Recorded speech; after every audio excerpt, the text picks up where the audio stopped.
Email us, don't forget, at the computer channel at dial.pipex.com. Okay, coming up next, it's Big Boy Barry in Games World. Who is the boy who's bigger and badder? Big boy.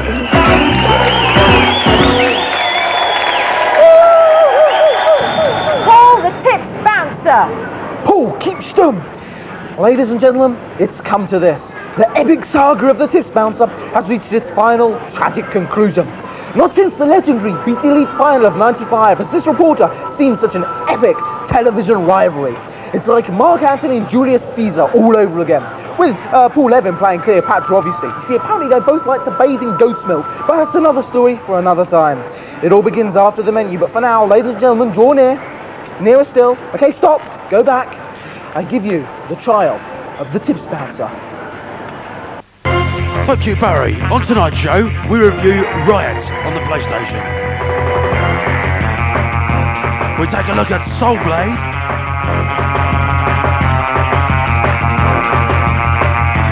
And Rick Henson talks to the guys at Maxis America. Call the next witness!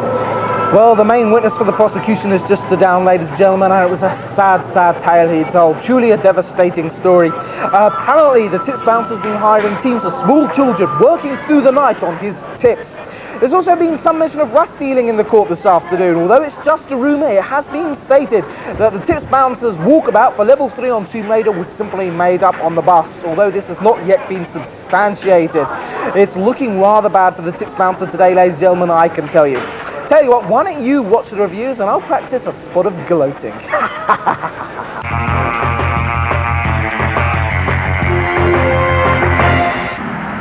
It doesn't bode particularly well for the future when the national sport is known as Riot, does it? I mean, think about it. You can just imagine the situation. Nah, I'm just off down the Riot, ma'am. Don't tell McCluskey. Oh, all right, pet. Don't forget your scarf now. I mean, talk about crumbling moral fibre. It's ludicrous, I tell you. Fortunately, the game itself is marginally less violent than your average looting session, and instead features a large oval arena where competitors shunt around a lightning-fast ball of gas. Other than that, admittedly rather radical change from our dear old game of football, it's pretty much business as usual, especially if you're familiar with the future sports games in general. This is the genre that began with Speedball many eons ago, and it is undergoing something of a renaissance at the moment. Proving beyond a shadow of a doubt, the gentle rivalry following the rules and belief in the sanctity of life are desperately overrated qualities. Well, whoop-de-doo. It's a future sports game, everybody. We haven't seen one of those since Tuesday, at least. I mean, Speedball was 7 years ago now, and that was a better game than this. Alright, so it's Flash, it's in 3D, there are nice rendered explosions, but you can just see some marketing man sitting there thinking, I know, we'll do Speedball again, we'll put some 3-hour FMV sequence at the front of it, and it'll be next year's big thing. I don't buy it, and, well, I don't buy it. I don't know, someone out there been watching Rollerball lately or something. All of these games seem to be coming out in the last year and a half or so. You've had Hyperblade, Pitball, a whole little genre has developed of these kind of combat sports things. And at the end of the day, the only one that's ever pulled it off was Speedball, and that was years ago. Back to the drawing board, guys.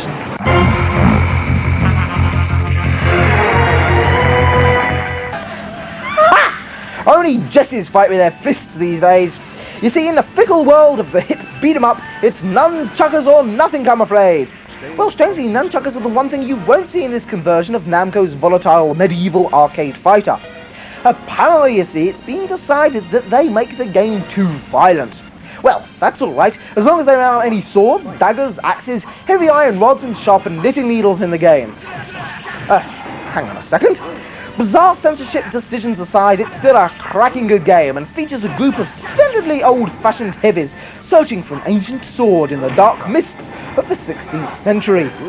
The quest is a noble one, but each fighter is prudent enough to maim first and ask questions later. So prepare yourself for blood-jaw-jarring punches and enough silly clothes to make a coachload of cross-dressing clowns raise an eyebrow or two. This game is slick. I like this game. I mean, Tekken 2 is dead. Long live Soul Blade. That's all I can say. It reigns supreme above all beat-em-ups at the moment. Edge Master Mode keeps the longevity there. You've got 80 different weapons out there to collect, options and features you wouldn't believe, practice mode, customizable joysticks, the list is endless. The only problem for me with this thing is the intro soundtrack. I mean, it sounds like some kind of wet metal Norwegian Eurovision Song Contest entry gone horribly wrong. It doesn't work. Anyway. I mean, yeah, it's the same old problem all over again. I've had a lot of stick for preferring Virtua Fighter to Tekken 2, and it's the same thing here. It is very slick, it is very cinematic, but it's just not the same game. I mean, in Virtua Fighter 2, at least the underdog stands a chance of winning. There's some tactics involved, there's some strategy involved, but in this one, the fastest guy on the button is always the winner, and that's just not the way to design beat 'em ups. I disagree. I like it. Spot on.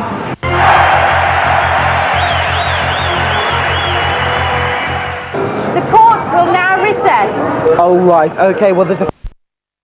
Right then, Mr. Smarty Pants. I mean that literally, they are very smart. Show us your tips. Alright then, big boy. If it's tips you want, that's tips you're going to get. Here's a tip for you on Archimedean Dynasty on the PC. Comedy's cybernetic limbs have been entertaining audiences for well over a decade. The structure of Mega Man's swashbuckling antics has changed very little over all this time. It's still in 2 dimensions, it still features enormous sprites, and the villains still sport ludicrous names such as Mole Man, Pharaoh Man, and the tin-plated terror himself, Kenwood Food Processor Man. However, it has to be said that Capcom have made a few concessions to the present day, and so Mega Man's world now features super smooth animations, even larger sprites, and a huge palette of throbbing, vibrant colours. No Mega Man adventure would be complete without Rush, the heroic mutant mongrel which leaves you just to wonder what kind of intergalactic adventure names his faithful dog companion after a dull 70s progressive rock group in the first place. Seems that the winds of fate have conspired against us this week, and my co-reviewer Richard is stuck in a lift somewhere on the way to the edge. Anyway, by the miracles of modern technology, with any luck, we might just be able to hook up with Richard in that lift via secure cams, but hey, let's wait and see. Tonight, first game up's Mega Man. This game's been out for a seriously long time, you know. I mean, Game Boy, most of the 8-bit, 16-bit consoles, it's been there, it's done the rounds. Based on a sort of standard, simple idea, there's probably not much pop for the 32-bit next-gen owners, but check it out, see what you think anyway. Here's a game that has never changed much. I mean, the first Mega Man X game came out, 10 years ago now, and we've always had exactly the same formula. Colourful, 2D, sprite-based graphics, lots of shooting, and a lot of Japanese cute stuff. They're still very playable. I mean, these games have its enemies, that's for sure, so if you're one of them, avoid. But for fans of the Mega Man series, it's got to be a must-buy, isn't it?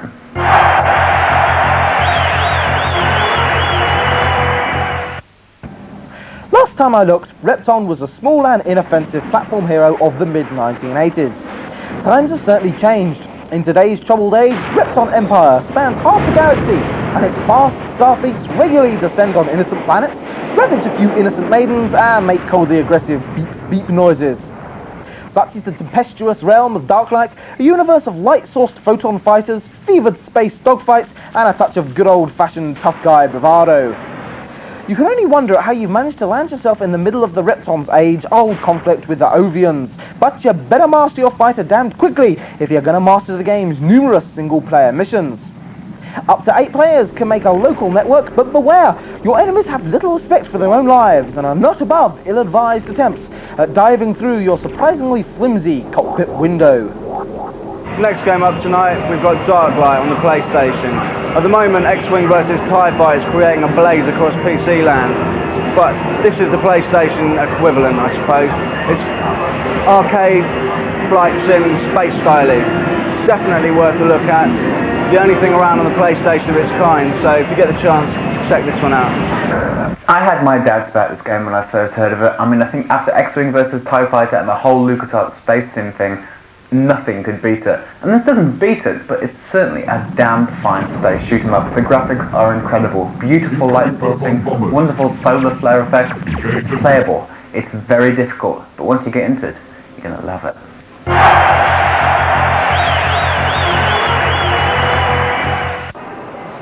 Nothing! Nothing at all! No strange mystic...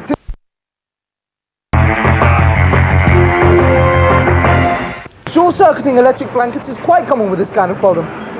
Okay, you take care, have a good afternoon. I'll get you out a t-shirt. Poor tortured devil. I thought the summer picnic idea was a lot better myself, but there you go. Stand by, however, because sooner or later the reviewers will be presenting us with their regular knitting pattern of the week slot. Oh, can't wait for that. Today Richard's knitting himself a stomach.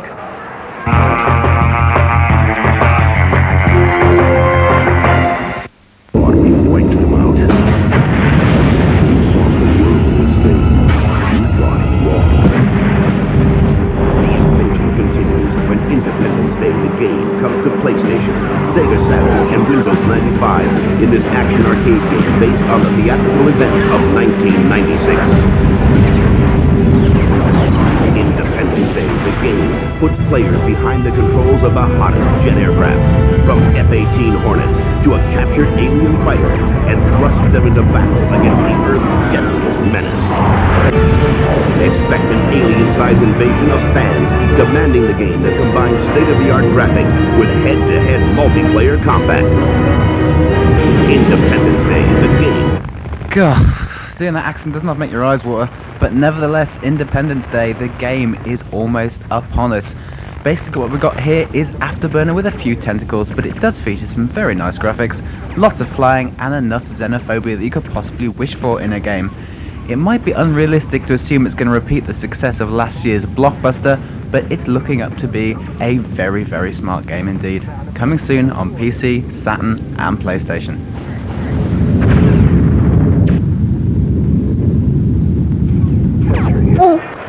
Could you make mine a double ghost cheese on ciabatta? Thank you, Julian. Well, due to the new spirit of Games World, our multi-talented reviewers have been diversifying this week. And to this end, I'm afraid to tell you that as nice as this year's swimwear collection is, our reviews will be staying well away from the catwalk in future. Unfortunately, the bikini just didn't go too well on young Richard. By Jiminy, from here on in, the reviewers will stick to reviewing games.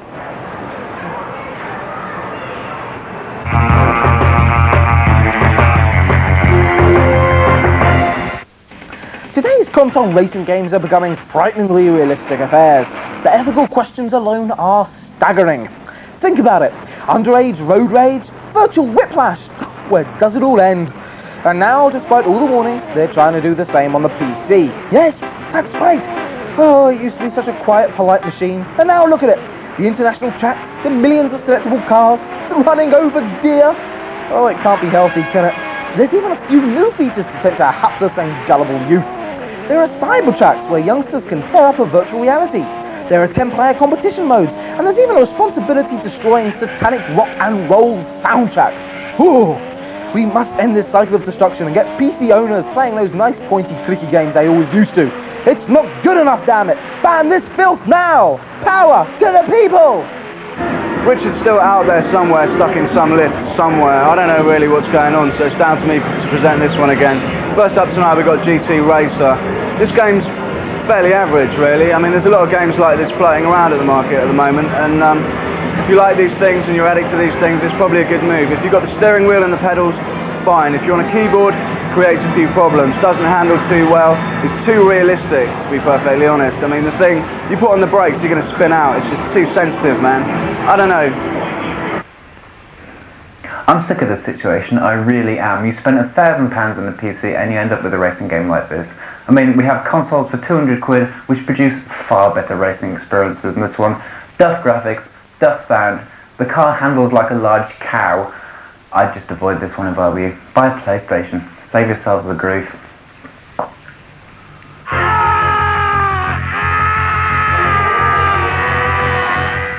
I'm sure this nostalgia cannot be healthy. What happened to the shock of the noob? Whatever happened to running energetically into the future, shouting defiance to the gods and ready to face impossible odds? Well, it seems people want to play old platform games instead. So much for modernism. There's no denying that these games are design classics, but then so is the Eubank carpet cleaner, and you don't see many of those about in this day and age, and quite rightly so. I should hope this collection of games needs no explanation. There's the blue furry one, his seething echidna companion, and a lot of rings. Bumblebees, daisies, waterfalls, etc., etc. It's safe to say that this is identical to the original Mega Drive versions, but when you've spent about £1,000 on the home version of the HAL 9000, you would expect as much really, wouldn't you? I know I would. If you don't know who Sonic is, then welcome to this planet, yeah? Sonic's been around for a long time, gracing the Sega Mega Drive and the Sega Saturn. Now he's out on PC for you to check out, I suppose. But it's just a dodgy compilation, really. You've got Sonic 3 and you've got Sonic and Knuckles, a couple of screensavers, and that's about it. I mean, if you're a die-hard Sonic fan, go for it. If not, then there's better things out there, guys. Now this is a strange choice for the PC. Basically, all the Knuckles games in one package, and that means all the backwardly compatible ones, including Sonic 3 as well. I mean, you don't need an introduction to this game. They're colourful, they're timeless, and they're very, very playable. But the original Sonic game was an awfully long time ago. I think we need something a little bit newer than this. But it's still a blast.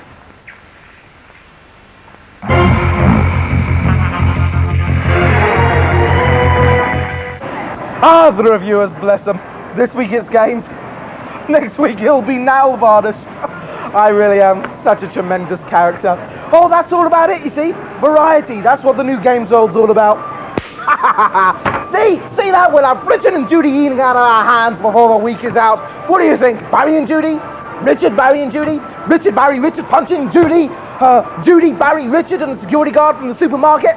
It could happen. Anywho, here's Richard with a lovely look at some brand new emulators.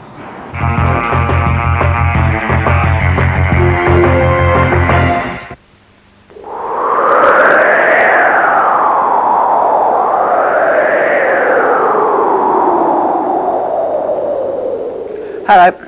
You're probably wondering what I'm doing here.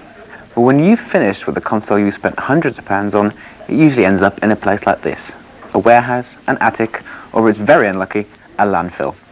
It doesn't have to be like that. Thanks to the PC emulator scene, consoles like the PC Engine here are enjoying something of a late revival. The PC Engine can very rightly be called a cult item. It was never officially released in England, but it caused quite a stir back in the mid-80s. It was the first machine ever to get Bomberman. It was also host to your archetypal 2D sideways-on scrolling shoot-'em-up, like Sidearms is.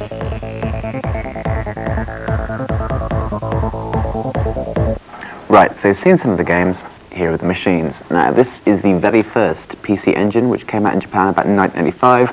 As you can see, it looks rather like a slice of bread, but it was very powerful for its time. The joypad resembles an NES pad very much.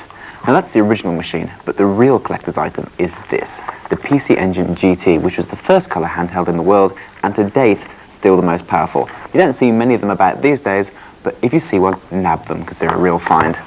And you can even get Street Fighter for it. The emulator is very easy to find. Just log on to your local search engine and do a search under PC Engine. Download it with a few games, and there you go. Instant Gallagher. By the way, if this sequence looks familiar, that's because they nicked it for the loading screen for Ridge Racer. Now that's progress for you.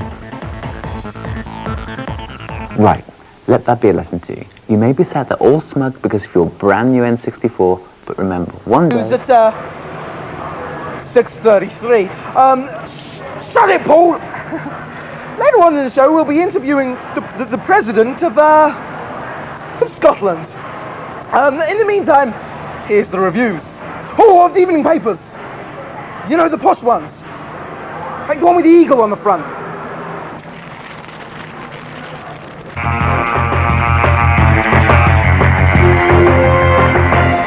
Is it just me, or has the craze for resurrecting the computerized heroes of yesteryear gone just that one step too far? Bubsy 3D? What's next? The fully light-sourced intergalactic shoot-'em-up starring Potty Pigeon. Nevertheless, the rumours are true. The Bobcat has returned, and now you shamble about in any direction you so want. Young Bubsy may have a brand new 3D environment to explore, but it's not all a walk in the park.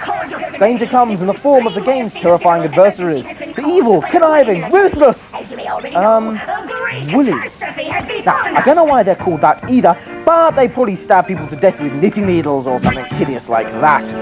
Bubsy may not be the highest profile video game star you can think of, but it's quite nice to have him back on our screens to remind us of the days we juggled our joypads in 2 dimensions, and we're more than happy with just that.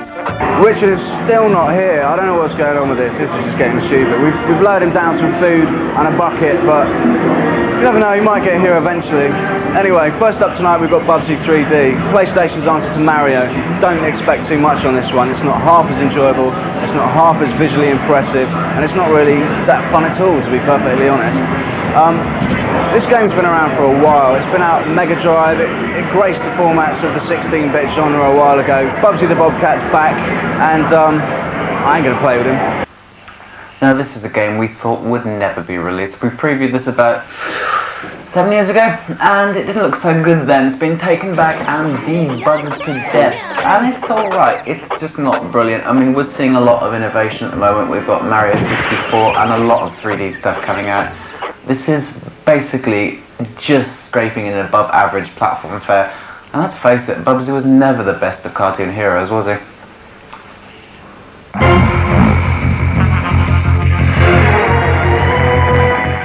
I've always had a thing for roads. Lovely, flat, grey, snaky things that they are. Oh, I've always been quite fond of rail tracks as well. Unfortunately, the life of this type of connoisseur is not an easy one. You get run over a hell of a lot for a start. Never fear though, help is at hand, because someone's made a game where we can indulge our darkest infrastructure fantasies without ever having to chew tarmac again. That game is Transport Tycoon, and once loaded you can lay as much road as you like. Yes, you can! Cut through those forests, demolish those retirement homes, build a shiny new ticket office in a graveyard! You can do whatever the heck it is you want without the interference of those normal idiots who don't appreciate the liquid beauty of a finely crafted flyover.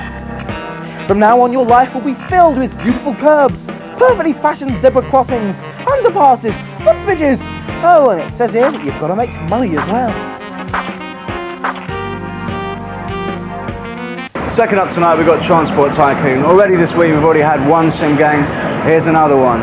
This game's been around for quite a while on PC. I think it was 1994 it first came out as the sequel to Railroad Tycoon. Basically it's another God game. You're in control of setting up distribution points, railroads, buses, boats, planes, the whole hog. It's a bit too realistic for some people's taste, but if you're a fan of the genre, I recommend it. Other good point about this game is it only costs 50 quid. When I say only costs 50 quid, you're probably thinking it's a bit steep, but they also throw in a mouse. Definitely a good buy, definitely worth getting your hands on. Well, another old game gets a reworking treatment, and this time on the PlayStation. This is Transport Tycoon, which is just about everybody's old favourite if you're into sim games. It's not as complicated as a traditional sim game, it's quite easy to get into, and it's as playable as all get out. It's fab, it's funny, it's timeless. Go and get it.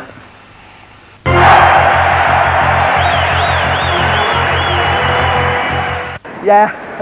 Thanks, Mum. Oh, I'm glad you're enjoying it. No, I was just saying to Pete's assistant the other day, I was saying, Petey, Pete-ster, Pete-meister, or as us who really know him call him...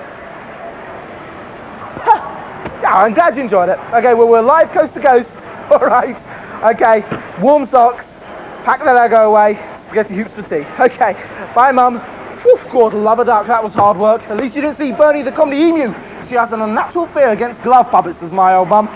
All right, now for the second part of our wonderful behind-the-scenes feature of Dungeon Keeper. You better enjoy it.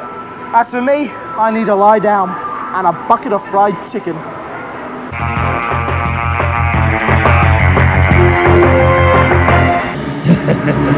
Everything that we could think of that we would imagine that would be in the most fantastic dungeon we put in. The major contribution of mine to Dungeon Keeper must be the lighting, I suppose. Just about everything in the game casts shadows. Basically, you get one light source, you get one shadow per creature, two light sources either side, the shadows pan around past the creatures, fireballs have lights, dungeon hearts have lights, creatures have lights, lightning has lights, which is not surprising exactly. I don't think any other game on the planet's got anywhere near as much lighting detail as Dungeon Keeper's got. The dungeon actually runs even while you're in control of a single creature, because the computer takes over the way that you're controlling the dungeon. So while you're scuttling around the dungeon in a cockroach, so the computer is looking after the rest of your dungeon. And if necessary, you can jump out of that creature, check on how the computer play is doing, and then jump back in again. Once you've built and populated your dungeon to a certain degree, you'll tend to find you've also gained the interest of the adventurers. They're the squeaky clean, disgusting little individuals who tend to attack your place, steal your money, kill off your creatures, all those sorts of unpleasant things. And you use your creatures to defend your dungeon against these robbers. There's the trolls, which are like beer-drinking shag monsters, down the pub, kebab afterwards, that kind of thing. generally good for just like a bit of a ruckus. You rarely actually have full control over your creatures though. I mean, they're basically evil little entities which all have their own lives. The fact that you can be a fly around and be sick on people, I mean, that, nobody can knock that, can they? I think you do want complete control. You have to actually slip inside the creature's head and look out through his eyes.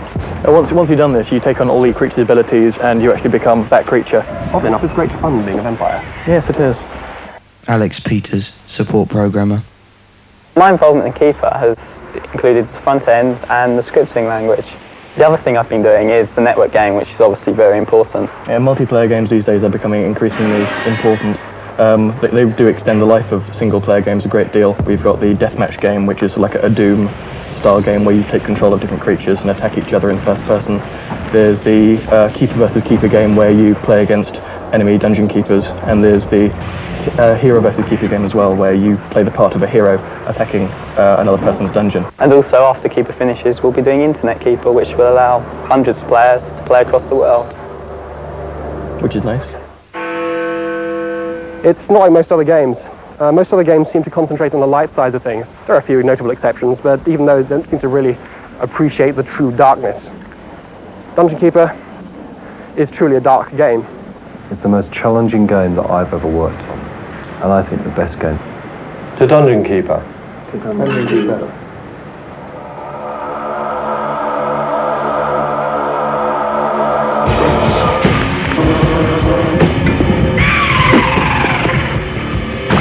Your creatures are falling.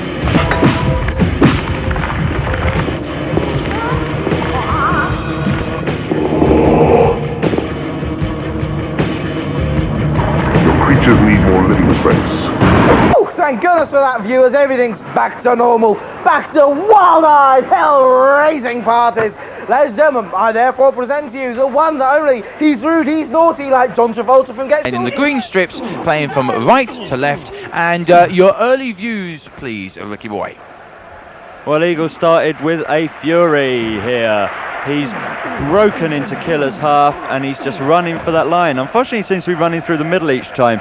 They really should listen to what I tell them, because the L1 and the R1 buttons at the top of the PlayStation pad will pass the ball. He even tried to go for a drop goal there. Unfortunately, he pressed the punt kick button on the PlayStation pad, and all that did was put it into the Killer dead zone. So we're witnessing here a bit of power play. We're not going to be watching some exhibition rugby, that's for sure, because they just seem to be getting the ball and then charging through the middle there. Oh, a loose ball. Now somebody's got to pick this up very quickly indeed. It's still loose and it's running down towards the South African end. He's got it. Yes, well done. Eagles scored a try. A wonderful try. They just kicked it down into the drop zone and managed to get a try. Now here we go for the conversion. Remember, get the arrow length. We'll give the strength of the kick. That's it. Line it up like that. Big kick. There we are. Nice conversion. And already early into this game, New Zealand are leading 7-0. Eagle has 7 points. Killer has zilch. Yeah, Killer really needs to try and turn this one round. Killer is playing a very defensive game at the moment, but even his defence sucks. He's certainly not living up to his name. Eagle, on the other hand, is flying like a bird. With his wing backs, certainly, because they're flying down the wings and he's managing to get the ball to them occasionally, but he still tries to run it through the middle of the pack. That will not work. He'll just end up in a ruck. It'll be all horrible and it'll be like the chip shop on a Friday night. Well, he managed to score a try like that already. Now, what big kick there from South Africa, but once again, it picked up easily there by Eagles Gan, and they're still power playing through the middle, lots of pushing and shoving and biting and kicking, and really so far South Africa haven't managed to get into Eagles half. Oh, speak too soon. No, still hasn't managed to do it, and it's all in the centre of the park. It's a very disappointing match. So even the crowd are starting to get a little bit unhappy. Listen to them, they're not exactly cheering their hearts out here, and it's all a bit scrappy, isn't it? A bit untidy, Ricky boy. It certainly is. The best way to play Joan Lomu rugby is bypassing the ball. Now, unfortunately, he also has to be pressing the triangle button at the top of the joypad. That's the word. I was overcome with joy just then. But he has to press the triangle button, and that will make his players run faster. When you pass to them and they're running faster, they'll be able to move down the pitch. It is simple as that. Unfortunately, Killer has no clue. So the tactic we're watching at the moment is let's hit all the buttons on the joypad as hard and as quickly as we can, and maybe, just maybe, I'll be lucky enough to score a try. Not exactly the greatest tactic in the world, ladies and gentlemen, and it doesn't seem to be working for Killer. and it's half-time. So the half-time score, Eagle has 7, Killer has 0.